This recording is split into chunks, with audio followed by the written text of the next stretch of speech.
Bonsoir, une petite vidéo pour faire un bilan. Je pense que c'est important de faire sur la vaccination. Alors, on va faire un constat. Sur quelle base? Les données d'un pays qui s'appelle Israël, entre autres. Je suis en lien avec. Et effectivement, eux, ils ont plus d'un trimestre d'avance sur nous, voire plus d'un trimestre, c'est sûr. Et donc du coup, beaucoup plus de données que nous, puisque nous, ça fait 4-5 mois qu'on est dedans, alors que ça fait presque 10 mois qu'ils ont attaqué. Donc avec toutes ces données-là, les données de certains médecins qui ont été écartés de la médecine parce que ça gênait un petit peu, de certains épidémiologistes qui ont travaillé là-dessus, ceux qui ont créé le vaccin et qui ont préféré démissionner plutôt que d'être associés à ce qui nous arrive là, d'accord. Et avec mes résultats à moi et aux thérapeutes avec qui on se concerte, c'est la première fois d'ailleurs que ça arrive, pour trouver des solutions assez rapidement aux effets secondaires de ces vaccins, d'accord.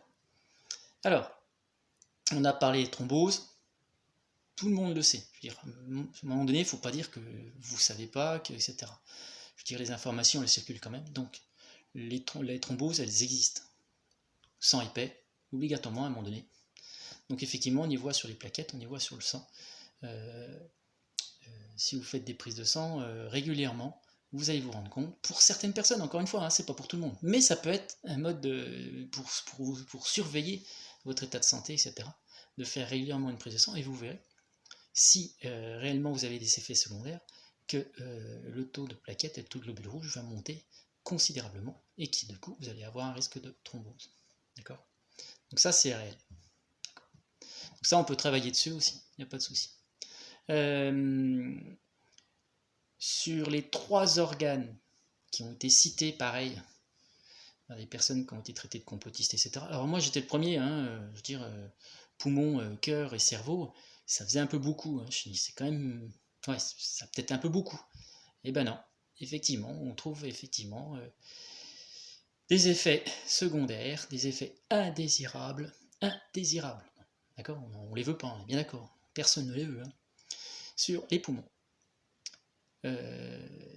Donc pour certains patients, et ben, quand on s'en aperçoit, on leur demande d'aller passer un scanner, et effectivement, les résultats de scanner annoncent des plaques de verre, ce qu'on appelle les plaques de verre, des nodules, etc., etc.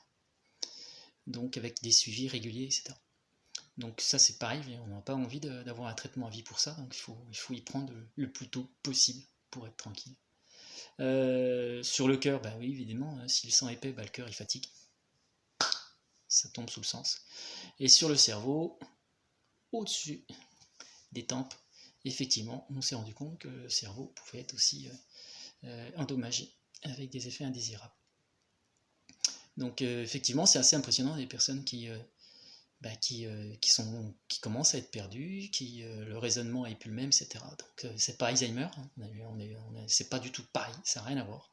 Mais néanmoins, je peux vous assurer que pour les patients, ça fait un peu peur. Surtout que ça peut être assez rapide. Donc voilà, encore une fois, je ne suis pas là pour faire une vidéo pour faire peur aux gens, pour les faire venir ici, c'est pas mon but du tout. Voilà, je suis disponible effectivement, mais je suis disponible déjà par téléphone, par mail, par ce que vous voulez pour vous donner quelques informations.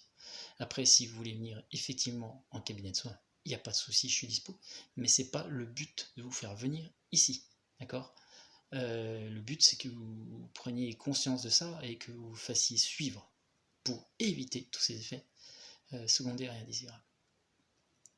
Et la chose la plus importante pour nous, en tant que thérapeute, en tant que médecine douce, c'est de trouver un moyen naturel, et on le dit depuis le début de la pandémie, travailler votre système immunitaire. De la vitamine C. Alors la vitamine C, là, en ce moment, c'est bonheur, hein. Vous pouvez en faire un stock, hein. Les gratte-culs, vous savez, ce qu'on appelle les gratte-culs, le cynorhodon. Vous y faites sécher, bing, vous faites des infusions avec. Voilà, en vitamine C, vous avez ce qu'il faut. Vous avez un os juste là, le dessus du sternum, et en dessous, vous avez le thymus. Vous tapotez un petit peu comme ça, gentiment, sur cette partie-là de l'os, et puis finalement, le thymus, comme étant il est dessous, pardon, il est dessous, et vous stimulez la fabrication et la validation des lymphocytes T, qui sont les cellules tueuses qui vont tuer, chasser tout ce qui ne doit pas être dans notre corps. Donc ça, c'est pas mal. Il y a plein de choses comme ça, hein. Il y a plein de choses comme ça, des choses toutes simples pour votre système immunitaire. Ça veut dire qu'on nous parle de pandémie, on nous parle de masques, on nous parle de vaccins, mais personne ne nous parle du système immunitaire, comment booster notre système immunitaire qu'on nous a flingué depuis une cinquantaine d'années, d'accord ? Par la malbouffe et plein d'autres choses. Donc voilà. Ça, c'est important. Une dernière chose, avant de vous laisser, pour pas que ça soit trop long, parce qu'autrement vous n'avez pas suivi la vidéo, ça serait dommage. Les vaccins avec le diabète, entre autres, pour les patients que j'ai suivis où le diabète diminuait, déjà se stabilisait, parce que c'est le but. Après, arriver à faire diminuer le traitement pour que ça soit moins lourd, etc. Donc on arrivait à des résultats qui étaient pas mal, franchement. Les patients étaient assez contents. Et finalement, avec le vaccin, 3-4 mois après, ça booste le diabète, mais alors une vitesse... voilà. Et là, pour l'instant, effectivement, malheureusement, on n'a pas le temps pour travailler aussi vite qu'on voudrait pour restabiliser tout ça. Pour l'instant, effectivement, pour moi, ça reste une inconnue. Le diabète et puis les vaccins, pour l'instant, ça reste une inconnue parce que voilà, pour l'instant, j'arrive même plus à stabiliser. Donc voilà. Après, il y a des médecins, il y a tout ce qu'il faut. C'est pas, voilà, encore une fois. Donc voilà, je voulais juste vous informer là-dessus, sur ce que moi j'ai constaté, sur ce que mes collègues ont constaté, sur ce que le milieu médical, certaines personnes ont constaté et d'autres ont constaté mais ne veulent pas dire. Par peur, enfin bon, bref, je ne suis pas là pour faire anti-vax, pro-vax, je m'en fous, je n'ai rien à secouer. Moi, ce que je veux, c'est que les gens se sentent bien et en bonne santé, qu'ils aient le vaccin ou qu'ils l'aient pas. Pour moi, on est tous pareils, donc il n'y a pas de souci. Moi, je fais, c'est pas mon dada, anti-vax, pro-vax. Je veux juste que les gens sachent que voilà, leur santé est plus importante que le reste. Donc voilà, n'hésitez pas à me contacter si vous voulez des infos, regardez ma vidéo, partagez-la si vous voulez, ne la regardez pas si vous voulez pas, mais par contre évitez de critiquer, d'insulter comme ça se fait beaucoup. Ça serait ballot, parce que je suis dans le respect, donc si vous pouviez au moins respecter tout ça. Donc voilà, je vous remercie d'avoir suivi cette vidéo jusqu'au bout, et prenez soin de vous surtout. A plus tard, au revoir.